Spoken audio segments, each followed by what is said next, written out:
region, they have formed the first public-private partnership.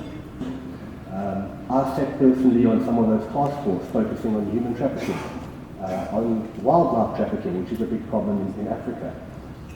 So not only do we provide the world check data, which everyone knows, we are providing our research capability. When you've got all the TMS, sanction screening, and rest of the systems operating, right, that's basic hygiene in the current world order. Whilst those good things are happening, the lifeline for the country is based on what? Remittances,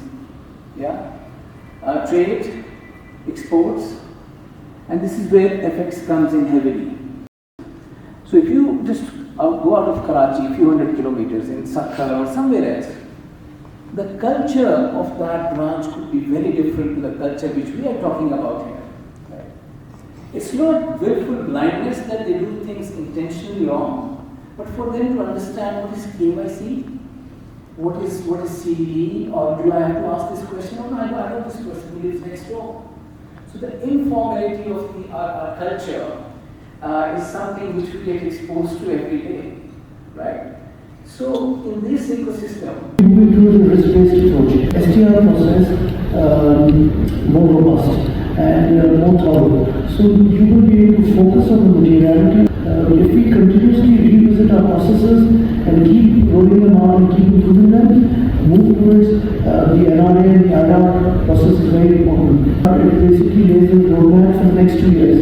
It's not for the 2 years gone by, it's forward-looking. So I think there are some tools out there which we can use efficiently to look at the emerging threats. We talk about cryptocurrencies, we know what's out there. I'm sure that we're not leveraging the system, and most people here aren't leveraging the system to the best extent. So something that needs to be shown is that the technologies we have be used efficiently. So you need to have somebody come over and spend a reasonable amount of time, and they need to certify to people like me and Armakan or to the others that yes, this person is now fully competent to run the system to its best capacity that there is. We need to develop a task force where officials from the law enforcement agencies, officials from leading private sector, they can come and sit together and devise a strategy of how to counter financial crimes.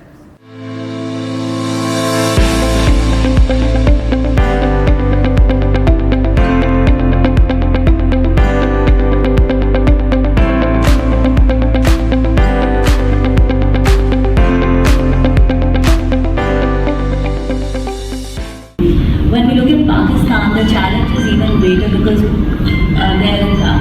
we keep hearing this phrase that most of Pakistan, more than 50% there is a parallel economy.